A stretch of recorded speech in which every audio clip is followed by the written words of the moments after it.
Agua para la vida y por la vida. 16ª jornada de la investigación. 1 al 6 de octubre de 2012. Tunja, Duitama, Sogamoso y Chiquinquirá.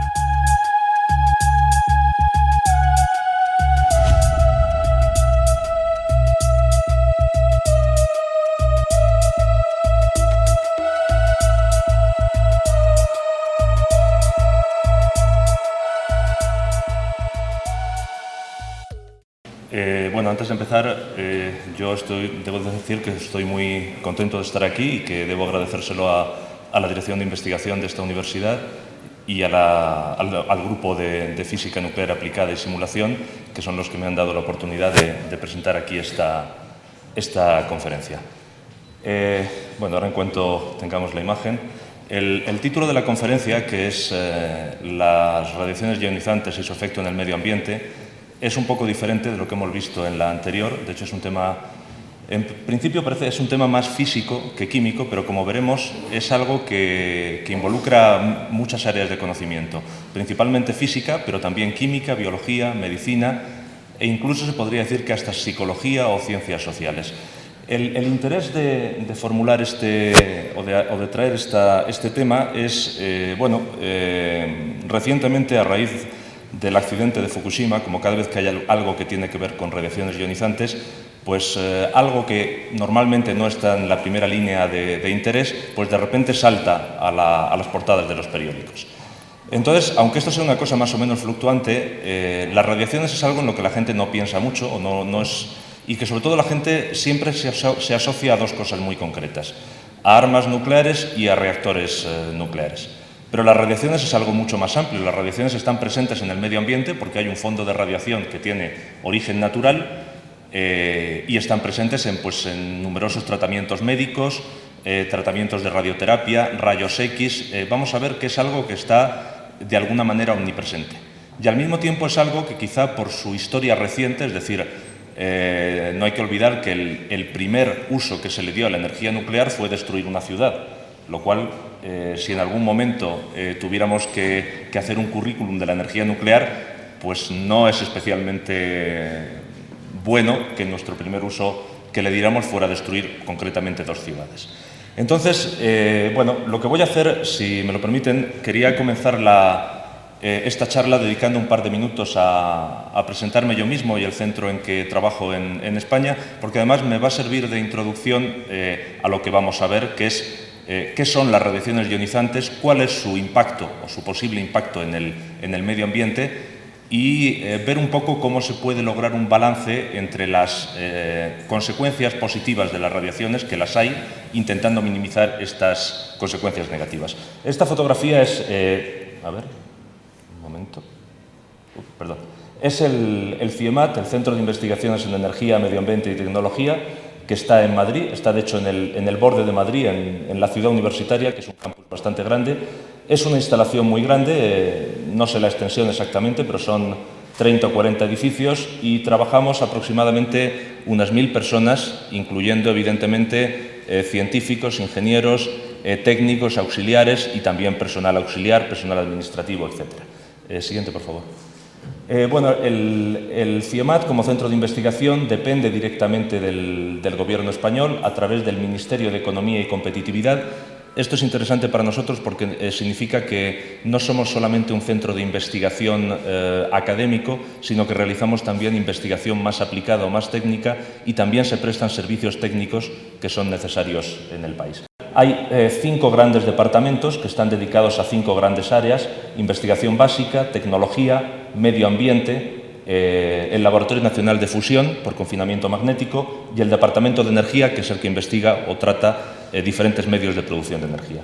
En mi caso, yo estoy vinculado al Departamento de Medio Ambiente. Este Departamento de Medio Ambiente tiene una división de radiología ambiental y dentro de la cual se incluye la unidad de dosimetría de radiaciones, que es en la que yo trabajo. Siguiente, por favor. Esta división de radiología ambiental realiza una serie de proyectos de investigación y también servicios vinculados principalmente a evaluar el impacto de las radiaciones en el medio ambiente. Esto es importante porque el CIEMAT, al ser un centro público, en principio no tenemos vinculación con empresas, no tenemos intereses comerciales, y eso significa que podemos hacer este análisis de una manera más neutra, en la medida de lo posible, de lo que lo haría una empresa o una industria que tiene una serie de intereses comerciales. El siguiente, por favor. Dentro de la unidad de dosimetría de radiaciones, quizás es importante mencionar que somos el centro de referencia nacional para hacer dosimetría de radiaciones ionizantes. Estamos acreditados por ISO, por el estándar de ISO, además recientemente, desde hace un año aproximadamente, y trabajamos principalmente en tres cosas. El servicio de dosimetría interna, que es la exposición a radiación que tienen las personas cuando han ingerido o incorporado un contaminante. El servicio de dosimetría externa, que es lo mismo cuando la fuente de radiaciones está en el exterior. Y finalmente, las actividades que hacemos de investigación y desarrollo en áreas relacionadas con dosimetría, pero principalmente en estas áreas: dosimetría de neutrones, dosimetría numérica, que es realmente la especialidad en la que yo suelo trabajar más, y dosimetría por termoluminiscencia, entre otras áreas. Siguiente, por favor. Con respecto al centro, este centro, como digo, está justo en el borde de Madrid, con lo cual habitualmente hay que ir aquí en metro, en coche, en transporte público de alguna manera.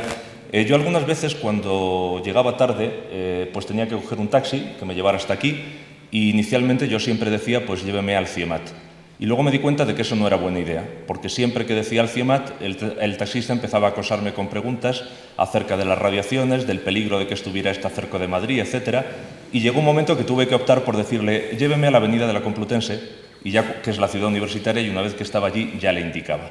Esto viene un poco en el sentido de que el CIEMAT, que ahora el nombre es muy ecológico, es decir, Centro de Investigación en Energía, Medio Ambiente y Tecnología, este centro se creó en España en los años 50.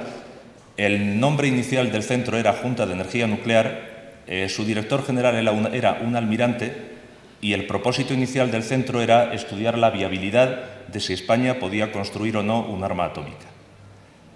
Evidentemente, en un año o dos se vio que eso no era viable, porque en el mejor de los casos, pues España habría podido disponer de una o dos bombas atómicas y eso no habría servido para nada. Es decir, pues como no lo hubiéramos tirado con catapulta, no habría servido para nada.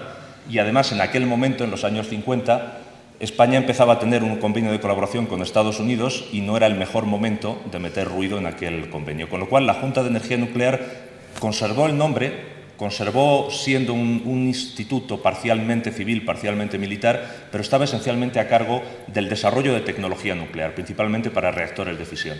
España ahora mismo dispone de, no estoy seguro si son 9 o 10 reactores nucleares funcionando de fisión, que proveen aproximadamente, pues creo que es del orden del 20 al 30% de la electricidad en España.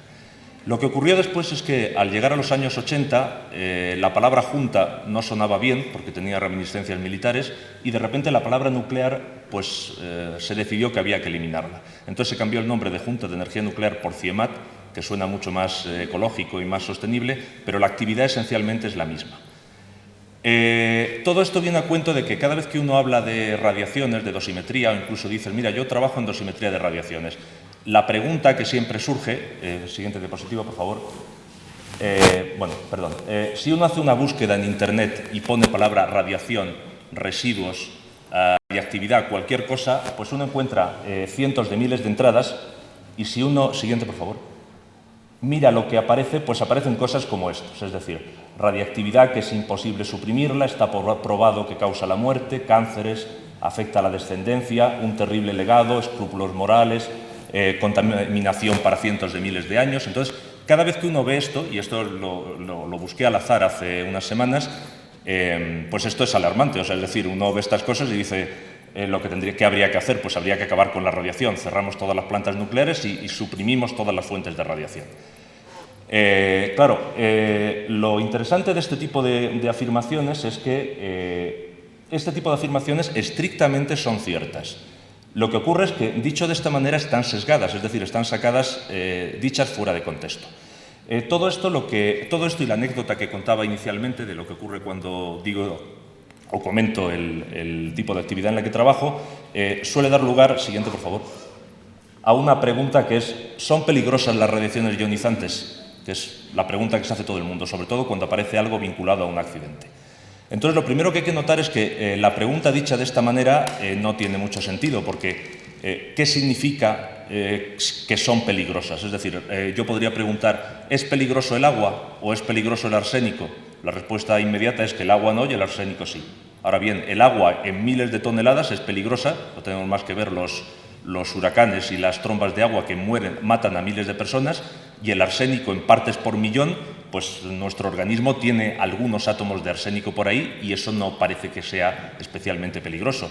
Con lo cual, siguiente por favor, la pregunta parece que habría que formularla de manera un poco más precisa de esta manera, diciendo a partir de qué cantidad las radiaciones son peligrosas. Es decir, es evidente que, podríamos decirlo de una manera informal, en cantidad minúscula nada es peligroso y en cantidad suficiente todo acaba siendo peligroso. Pero aquí hay otra cosa que también convendría o sería necesario precisar, y es ¿qué queremos decir con peligro? En España es curioso porque normalmente, bueno, imagino que se hace en todos los países, evidentemente, se hacen encuestas acerca de qué es lo que más preocupa a la población o qué es aquello por lo que la población siente más temor.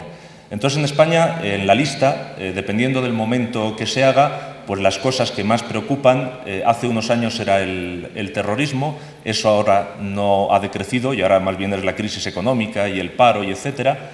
En algún momento, si ha habido algún incidente como el de Fukushima, aparece lo de la energía nuclear, luego a los pocos meses la población se olvida y desaparece, pero, por ejemplo, una cosa que no aparece nada es nunca, como un motivo de peligro, son los accidentes de tráfico. Los accidentes de tráfico en España producen 2.000–3.000 muertos por año, muchos más de los que produce el terrorismo, la energía nuclear o cualquier cosa, pero nunca lo menciona uno. Es decir, uno a lo mejor siente miedo de manejar una fuente radiactiva, pero no siente miedo de subirse a un coche. Y la mayor probabilidad de muerte que uno tiene es subiéndose a un coche. Más aún, yo hace unos años tuvimos que dar unas clases de formación a personal militar porque tienen que operar equipos de rayos X y allí había pues desde miembros que eran de la Legión, paracaidistas, hasta compañías de operaciones especiales que habían estado en Afganistán y en Irak. Pues estaban mucho más asustados por los posibles riesgos de la radiación de la munición de uranio empobrecido que por tener que desactivar minas o por tener que manejar explosivos. Con lo cual, está claro que el peligro, dicho así de esta manera, es más una cuestión de percepción psicológica. Y por otra parte, la probabilidad de que ocurra algo, pues nunca es cero. Es decir, si a mí me preguntan, alguien me dice, ¿usted puede garantizarme que la probabilidad de que en la próxima hora caiga un meteorito aquí y nos destruya y nos mate a todos es cero? Pues no puedo decir que sea cero. Lo que sí puedo decir es que la probabilidad de que eso ocurra es tan mínima que prácticamente no se debe considerar. Este tipo de argumento que estaba haciendo, quizá pido disculpas si me he extendido mucho, era, siguiente por favor, a partir de qué cantidad las radiaciones ionizantes suponen un riesgo significativo para la salud. Aquí hay dos conceptos que estamos incluyendo, el término cantidad, que es algo fundamental porque en física, en todas las ciencias, es algo que utilizamos siempre, es decir, intentamos medir la masa, la velocidad, la corriente, la carga, y para todos los conceptos físicos siempre establecemos una magnitud que es lo que nos permite cuantificar o medir la cantidad de algo.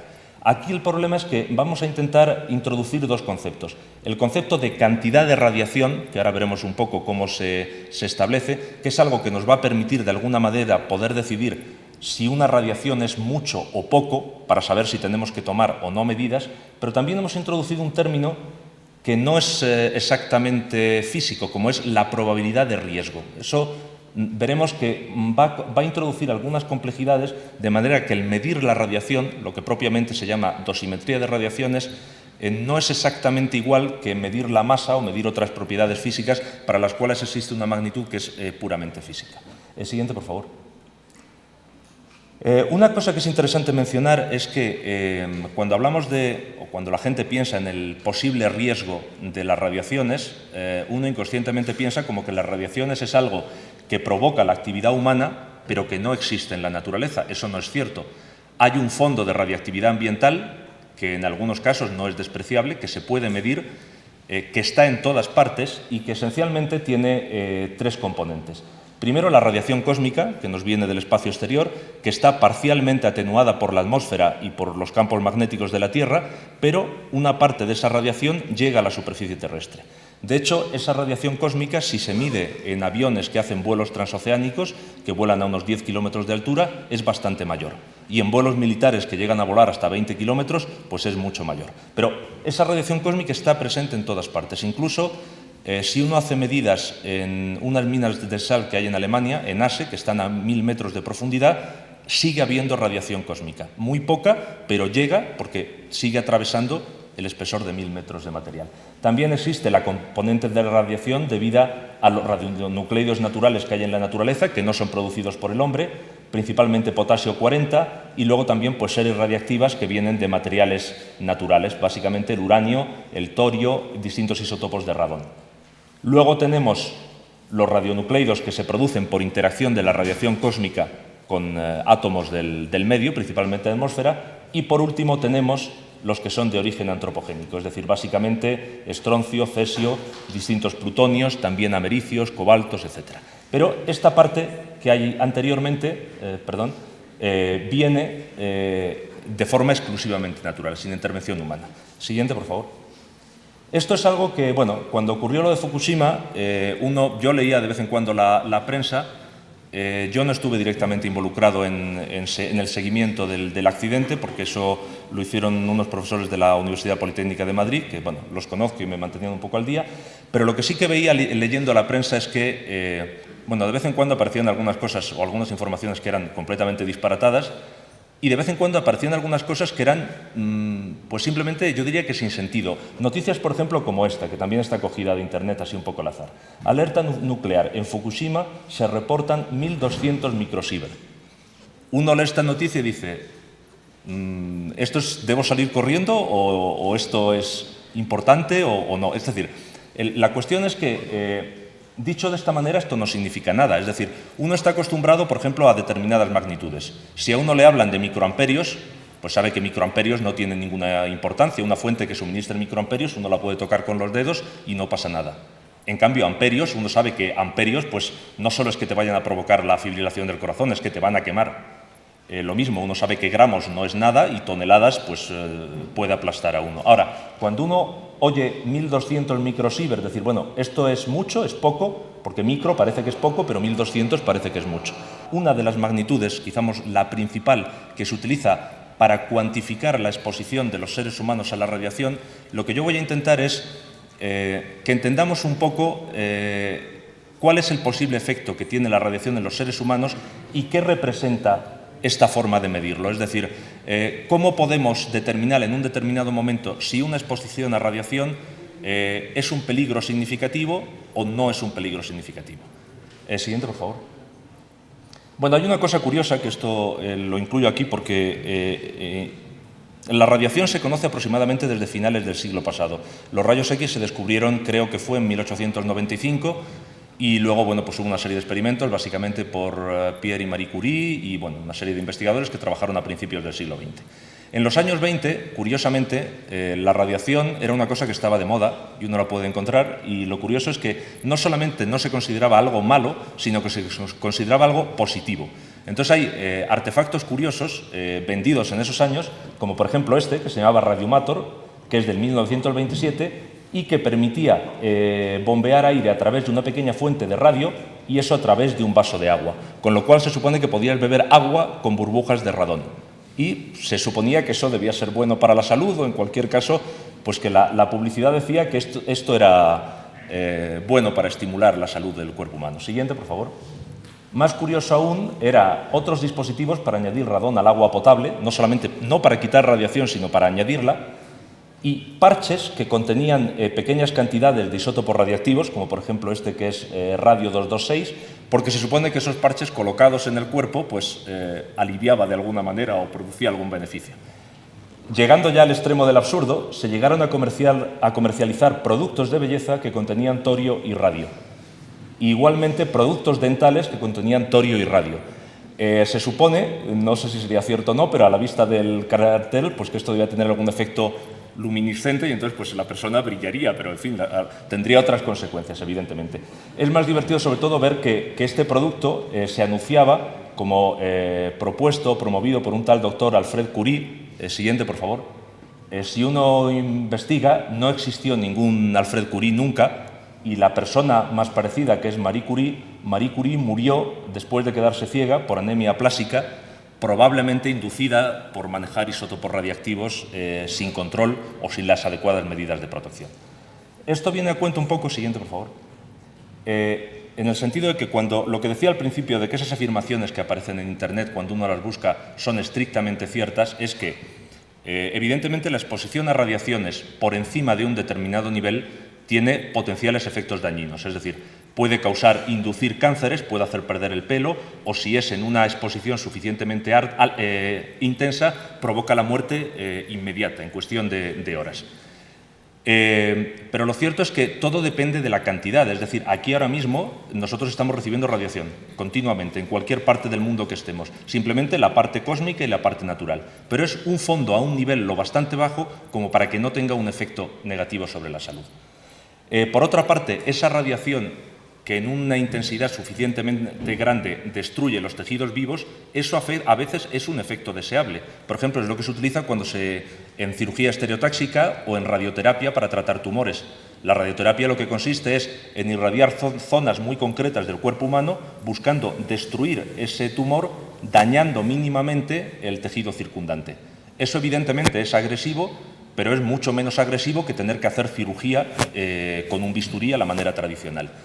Otra técnica en la que también se utiliza o se intenta explotar la capacidad dañina de las radiaciones es lo que llaman cirugía estereotáxica, que consiste en fijar un cierto número de fuentes alrededor de una zona, por ejemplo la cabeza, dar una dosis muy alta en un punto que quieres destruir, por ejemplo un tumor, un aneurisma, y poder, digamos, destruir o cauterizar, sería la palabra más correcta, puntos concretos de zonas del cuerpo a los cuales es muy difícil acceder. En concreto, en el caso del cerebro, la alternativa sería una trepanación y la trepanación, pues, en la mayoría de los casos, pues, es mucho más agresiva que ese tratamiento. Esta exposición a radiaciones ionizantes, bien sea deseada o indeseada, normalmente siempre tiene dos componentes. Una que es la parte externa, es decir, cuando el emisor de radiación, sea un isótopo o una fuente de rayos X, está fuera del organismo, o puede tener una componente interna. Esa componente interna es cuando el emisor, es decir, el radioisótopo, bien se inhala, bien se ingiere, o bien, si está presente en el aire con forma de aerosol y uno tiene alguna herida, pues lo puede incorporar al organismo. Eso, por ejemplo, en el caso que comentaba antes de la munición de uranio empobrecido, esa munición se utiliza no por su capacidad radiactiva, porque el uranio empobrecido apenas emite radiación, lo único que emite es alfa y el alfa no atraviesa la piel. Se utiliza porque el uranio empobrecido es muy pesado y entonces como metralla es mucho más eficaz la munición de uranio que la munición de plomo, de cobre o de cualquier otro elemento. Pero cuando la munición de uranio empobrecido estalla, hay un cierto aerosol de ese uranio, de forma que si la persona tiene heridas y ese uranio se incorpora al organismo, es decir, es interno, el riesgo es mucho mayor. O sea, es decir, esto es algo que es importante tener en cuenta a la hora de distinguir esa posible exposición, si proviene de algo que estamos ingiriendo o de algo que está fuera de nosotros. He dicho antes que la parte externa tiene un fondo natural que está presente siempre. La parte interna ocurre igualmente. El potasio 40 es un emisor radiactivo, pero está omnipresente en la naturaleza y desde siempre. La mayor parte de los productos que comemos tienen cantidades mínimas de potasio 40. Si se trata de cantidades mínimas, eso no tiene un riesgo relevante. Otra cosa es, por ejemplo, lo que ocurrió cuando el accidente de Chernóbil, que grandes extensiones cercanas, en buena parte también de cultivos y agrícolas, se contaminaron con valores que estaban muy por encima del valor promedio de la naturaleza. Siguiente, por favor.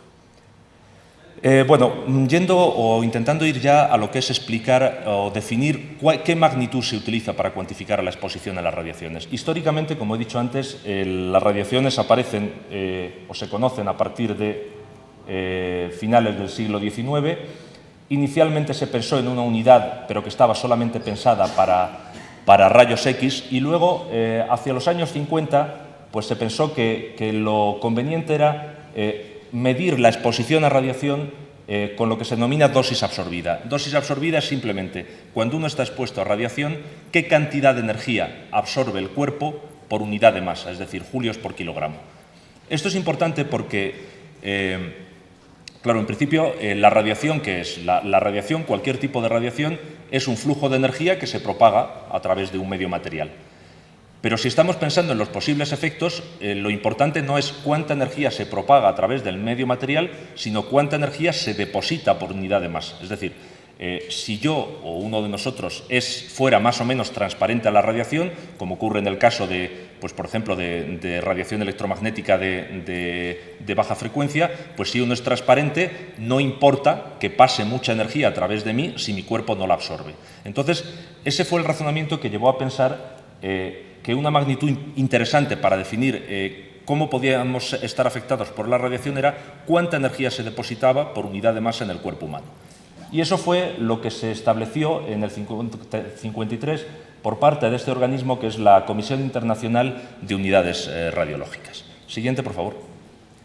El problema es que la radiación tiene dos tipos de efectos, o de posibles efectos sobre los seres vivos en general y sobre el ser humano en particular. Lo que se llama efectos deterministas y efectos probabilísticos. Los efectos deterministas es un daño biológico que es clínicamente detectable, o sea, es decir, se puede cuantificar, es un daño objetivo, se produce a partir de un determinado valor de dosis absorbida, es decir, por debajo de esa dosis absorbida no se observa efectos deterministas y aumenta a medida que aumenta la dosis absorbida. Estos pues, pueden ser, a partir de una determinada cantidad, pues empiezan siendo por náuseas, vómitos, pérdida del cabello y finalmente daños del sistema nervioso y finalmente la muerte. En los minutos o horas siguientes a la exposición a radiación se pueden correlacionar de forma directa con la dosis absorbida y además son directamente medibles. Es decir, hay una relación causa-efecto directa, o sea, una relación causa-efecto tan directa como que si yo suelto el bolígrafo se cae. Si solamente fuera eso, la verdad es que sería algo bastante fácil de limitar o de cuantificar. El problema es que existe otro tipo de efectos, que son los que se denominan estocásticos, que es lo que determina que uno se expone a una dosis absorbida relativamente baja, no pasa nada, no hay efectos inmediatos, pasan 10, 15 o 20 años y a los 15 o 20 años aparece un cáncer. El llamarse efectos estocásticos es porque este tipo de efectos no se caracterizan por una, digamos, efecto inmediato, sino por una cierta probabilidad de que ocurran. Entonces, no hay un umbral, es decir, esa probabilidad está para un valor muy pequeño, claro que para un valor muy pequeño la probabilidad es nimia y va aumentando a medida que aumenta la exposición. Y luego hay otro problema con este tipo de efectos estocásticos, es que si uno no se expone a radiación, también tiene una probabilidad de sufrir un cáncer y no se puede establecer una relación causa-efecto entre la exposición y ese efecto estocástico que aparece 10 o 12 años después. ¿Cómo se ha investigado, cómo se ha estudiado estos efectos estocásticos? Pues no se pueden estudiar en individuos, es decir, si un trabajador que está trabajando en minería de uranio dentro de 20 años sufre un cáncer, no se puede ver si ese cáncer es debido o no a la radiación o se debe a otros factores, pues que fumaba, que tenía antecedentes familiares, lo que fuera. Lo que se hace para estudiar estos efectos estocásticos es estudiar poblaciones, o sea, hacer lo que se llama epidemiología.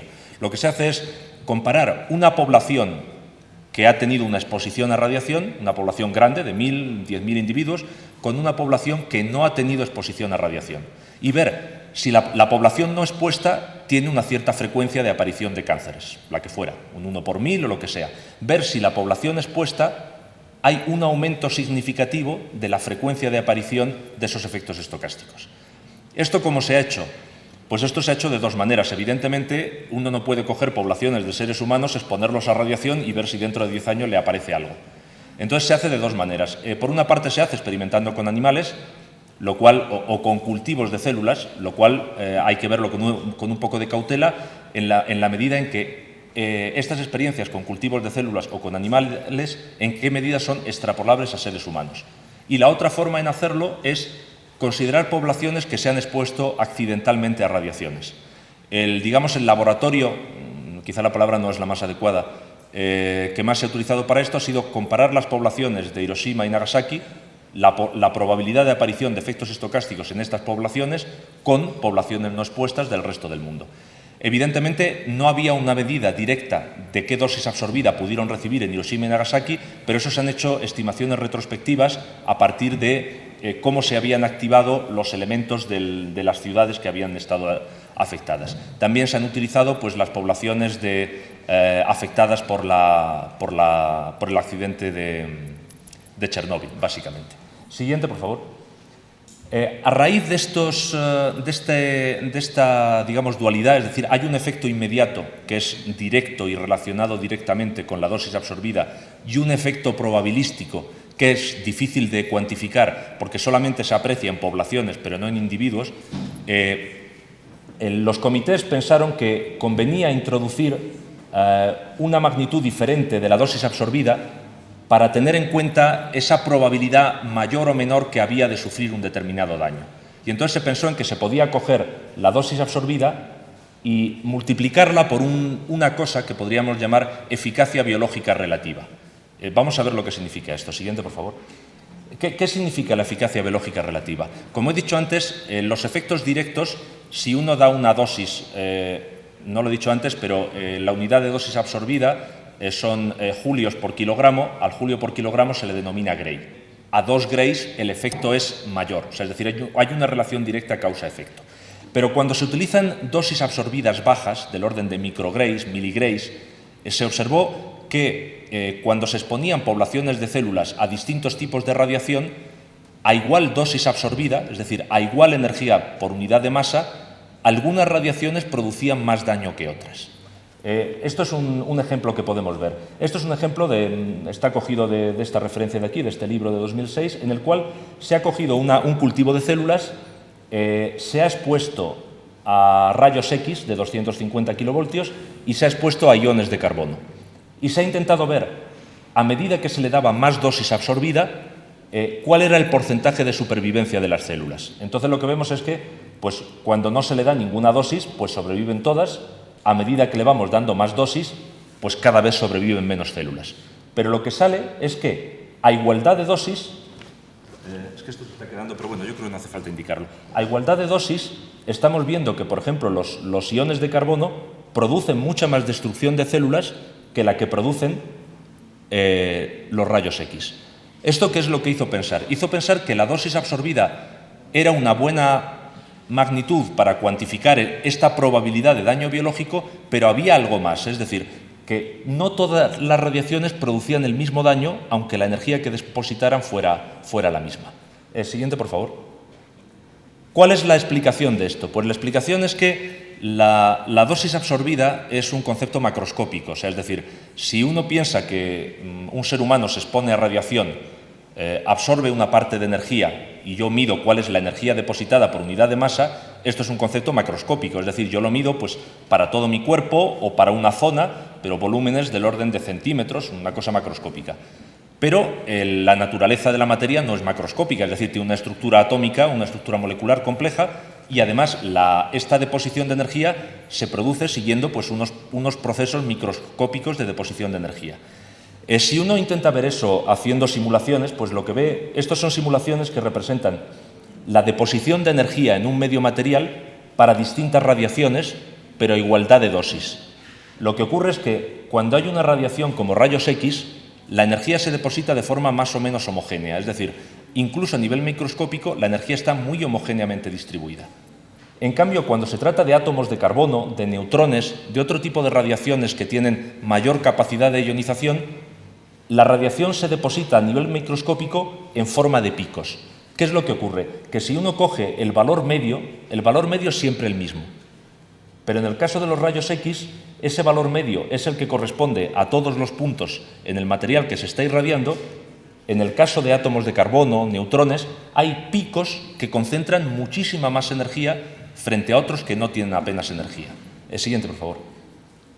¿Qué es lo que ocurre? Esta es una animación que me facilitó un investigador de Alemania que ha trabajado mucho en este tipo de cuestiones.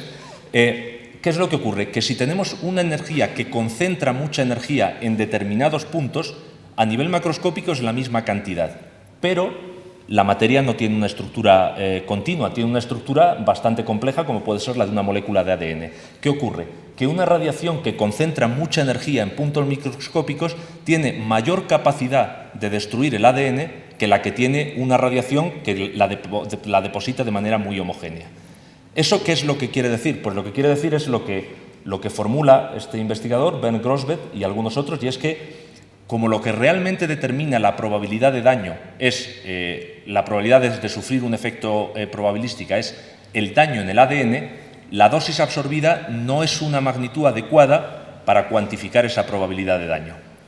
Realmente lo que sería interesante sería utilizar algo que midiera directamente el daño que se produce a nivel molecular. ¿Qué es lo que ocurre? Que eso conceptualmente está muy bien, pero a efectos de medida no se puede. Se puede hacer, medir el daño biológico, el daño molecular, no hay una forma, o no habría en principio una forma fácil de hacer eso. Entonces, a pesar de que la dosis absorbida no sería la magnitud más adecuada porque no tiene en cuenta ese efecto microscópico, se mantiene como una unidad de medida para limitar la exposición a radiaciones. Siguiente, por favor. Lo que se hizo entonces, que fue la solución que está ahora mismo vigente, es decir, ya pasamos a los años 77 hasta más o menos el momento presente, fue hacer lo siguiente. Yo tengo la dosis absorbida, que es la unidad depositada por unidad de masa. Hemos visto que eso no es igual para todos los tipos de radiaciones. Lo que propuso ICRU e ICRP, que es la Comisión Internacional de Protección Radiológica, fue decir, vamos a hacer lo siguiente, vamos a definir unas magnitudes, no voy a entrar en detalle porque yo creo que es mejor quedarse con el concepto, vamos a definir unas magnitudes en las cuales vamos a utilizar la dosis absorbida multiplicada por un coeficiente. Y ese coeficiente lo asignamos en función del tipo de radiación, de forma que a una radiación que produce poco daño microscópico, como puede ser los rayos X, le asignamos un valor 1. A una radiación que produce un mayor daño microscópico, le asignamos un valor mayor. Puede llegar a 15, 20 en el caso de radiación alfa, de neutrones o de iones pesados. Con eso, en principio, estás compensando, sigues usando una magnitud macroscópica, pero estás teniendo en cuenta la mayor o menor capacidad de daño probabilístico que tiene la radiación. Esta magnitud, que es la dosis absorbida multiplicada por ese coeficiente o por ese factor Q que tiene en cuenta el tipo de radiación, es lo que se llama equivalente de dosis y es lo que se mide en Siever, que es lo que aparecía al principio. Es decir, para medir la unidad en Siever, digamos, lo que estamos usando es la dosis absorbida multiplicada por unos coeficientes que determinan la mayor o menor capacidad de daño que tiene la radiación. Siguiente, por favor. Entonces, el sistema que hay para cuantificar esto, el problema que tiene es que cuando hablamos de dosis absorbida es una magnitud puramente física. Entonces, eso es claro, es decir, sabemos cuál es la unidad de masa, que es el kilogramo, sabemos cuál es la unidad de energía, que es el julio por kilogramo lo llamamos Gray, y es una magnitud del sistema internacional para la cual existen patrones, se pueden trazar a centros de metrología primaria, se pueden calibrar equipos en dosis absorbida y no hay ningún problema. El problema es que para una magnitud como la dosis equivalente, que la estamos llamando en Siever, hemos introducido un coeficiente adimensional. ¿Eso qué significa? Que hemos creado o definido una magnitud que incluye un coeficiente que no es físico. Entonces, como incluye un coeficiente que no es físico, no es una magnitud que se pueda medir directamente. No existen patrones del Siever, no existen magnitudes primarias a las cuales se puedan trazar, etc. Entonces, la pregunta, que es lo que ha discutido ICRP y ICRU durante mucho tiempo, es decir, bueno, ¿cómo podemos manejar esto? Es decir, ¿cómo medimos algo que en principio no tiene patrones primarios como tiene el amperio o el kilogramo o el julio? Entonces, el sistema al que se ha llegado, que es un poco, la primera vez que uno lo ve cuesta entenderlo, o sea, es decir, es algo parecido a esto, es decir, se utilizan tres tipos de magnitudes. Las magnitudes físicas, que son magnitudes medibles, como puede ser la dosis absorbida, como puede ser el flujo o la afluencia de neutrones. Se utilizan las magnitudes limitadoras, que lo que se ha hecho es coger la dosis absorbida en determinados órganos humanos y definir estas magnitudes multiplicando esa dosis absorbida por coeficientes que dependen del tipo de radiación, de forma que estas magnitudes limitadoras, dosis equivalente en un órgano, dosis efectiva, se miden en Siever, se pueden calcular a partir de las magnitudes físicas, pero no se pueden medir directamente, y lo que se ha hecho es definir otro tipo de magnitudes, que son estas que se definen aquí, que son simplemente la dosis absorbida, pero en volúmenes concretos, una esfera o un paralelepípedo, usando los mismos coeficientes, y que estas magnitudes sí se pueden calibrar los equipos en términos de estas. Entonces, ¿qué es lo que ocurre? Todas las restricciones vienen en este tipo de magnitudes en Siever. Las que se miden son estas. Lo que se ha hecho es comparar ambas magnitudes y ver que siempre estas magnitudes sobreestiman a estas magnitudes de aquí. De forma que si hay un límite que hay que cumplir, yo no puedo medir directamente esta magnitud, pero si mido esta y sé que estoy cumpliendo el límite, sé que esta está por debajo del valor que yo tengo que respetar.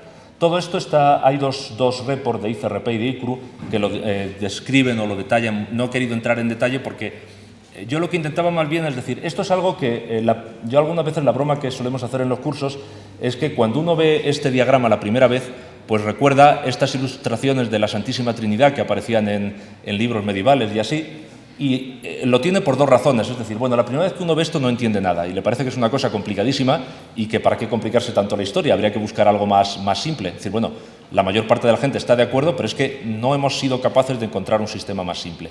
Y la siguiente cosa es que, sobre todo por parte de ICRP, a veces existe el problema de convertir esto como en un dogma. Es decir, bueno, esto no es un axioma matemático, esto es el sistema que se utiliza actualmente para cuantificar la exposición a radiaciones. Este sistema tiene dos partes. La parte física, que está totalmente clara y no hay nada que discutir, y la parte que incluye esas probabilidades.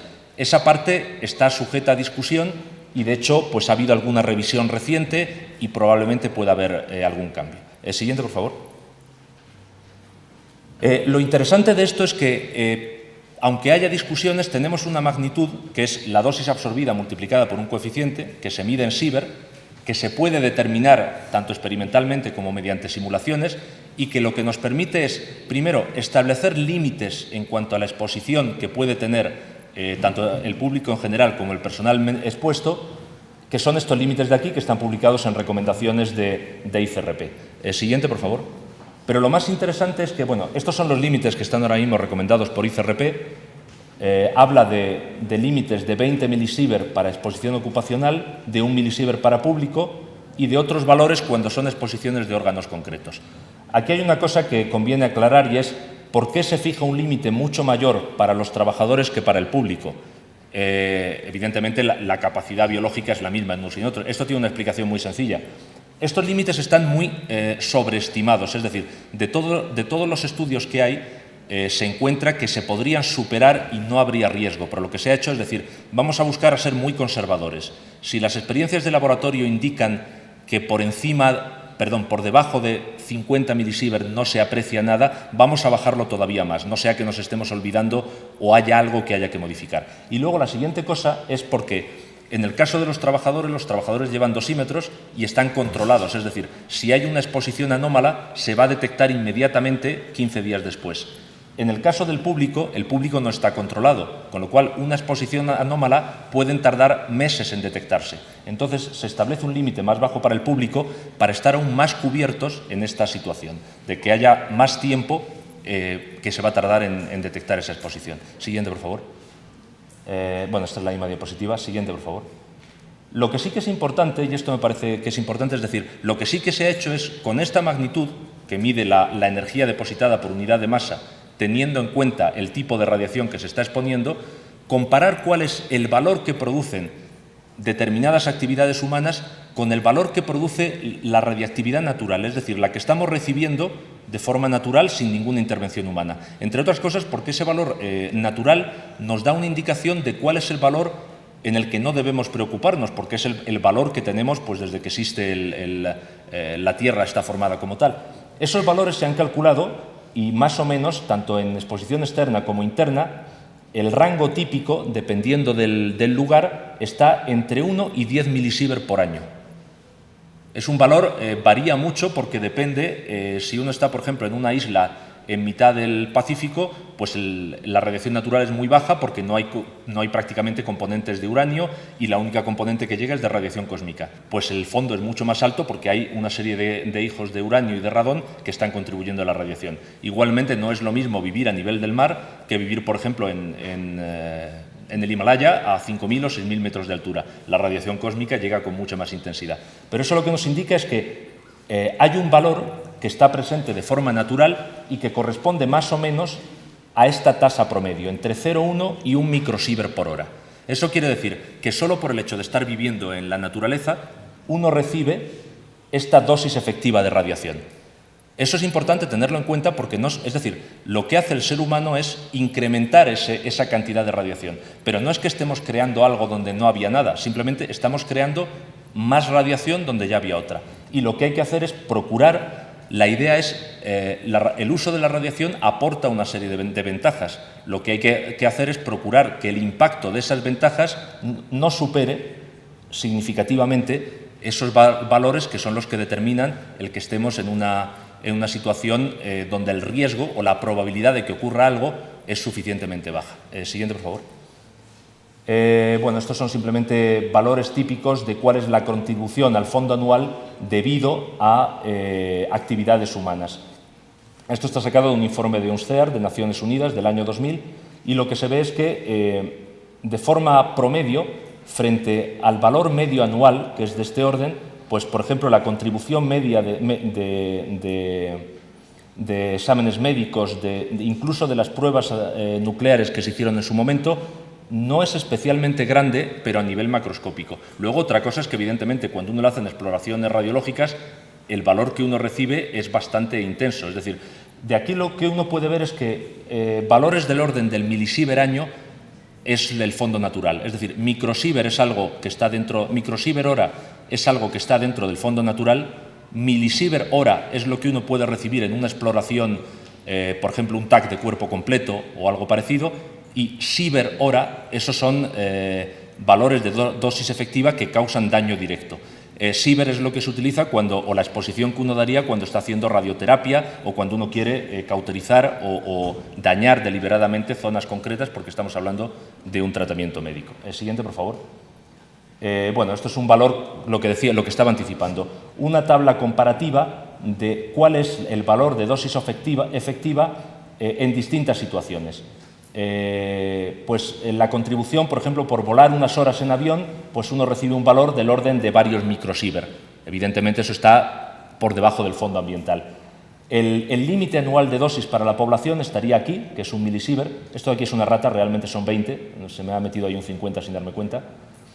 Esta sería la dosis media anual en España, estaríamos en el orden de unos 3 milisievert. España tiene una zona muy granítica en el centro, que es lo que hace que ese valor medio sea un poquito más alto. Y luego, a partir de aquí, hasta unos 100 milisievert, realmente no se han encontrado evidencia directa de efectos. Se han bajado los límites mucho para tener una cobertura de seguridad. Y ya por encima de aquí empiezan a aparecer efectos deterministas. En el orden de medio sievert, 1 sievert, es cuando empiezan a aparecer los efectos deterministas, y para una exposición de unos 10 sievert, la muerte es segura en días o semanas en el caso de un 100% de los individuos expuestos. Siguiente, por favor. Bueno, esto yo quería ya terminar, pero quería mencionar simplemente una cosa, y es, en el año 2004 hubo una conferencia en la Universidad de Yale, se realizan cada 3 años, de la Solid State Dosimetry, y en esta conferencia la charla final estaba dada por este señor, por Eddie Goldfinch, que él fue editor ejecutivo de la revista Radiation Protection Dosimetry durante un periodo de 20 años. Con lo cual es una persona que conoce muy bien todo lo que está relacionado con protección radiológica, dosimetría, etc. En esta conferencia todo el mundo esperaba una charla pues más o menos del tipo de, no sé, sentimental, casi patética, y él no hizo eso. Presentó una charla con este título, Radiation Quantities and Units, un relato de 2 comités, y, siguiente, por favor. La charla empezó como si fuera un cuento, diciendo algo así como: érase una vez un tiempo con 2 vecinos, el señor Radiación, también conocido como el señor Fluencia, y el señor Dosis, que eran muy amigos. Y continuó todo el cuento contándolo así. Siguiente, por favor. Y más adelante, cada vez que se refería a ICRU, lo mencionaba como el Comité Internacional para la Unificación Romántica, y cada vez que hablaba de ICRP, se refería a ICRP como el Comité Internacional para Propósitos Ridículos. Esto, si lo dijera yo, sería una insolencia, pero bueno, dicho por Goldfinch, lo que quiere decir es que, sobre todo cuando uno ve informes de ICRP, hay veces que se tiende demasiado al dogmatismo y hay una serie de cosas ahí que no están claras.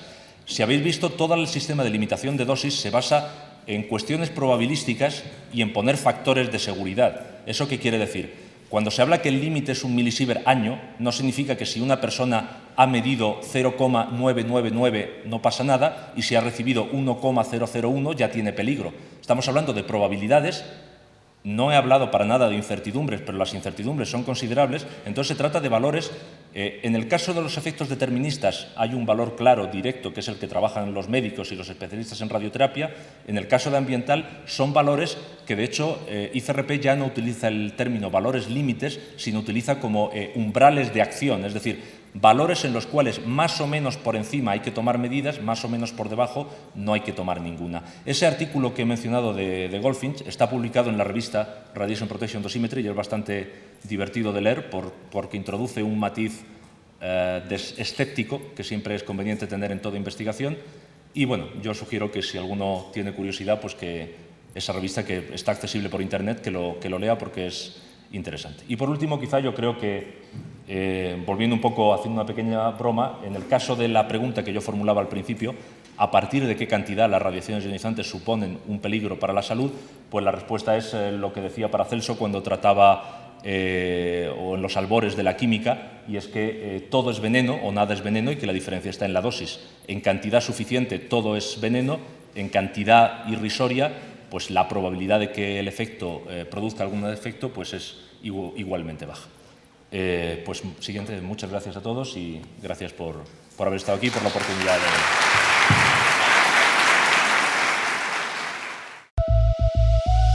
Agua para la vida.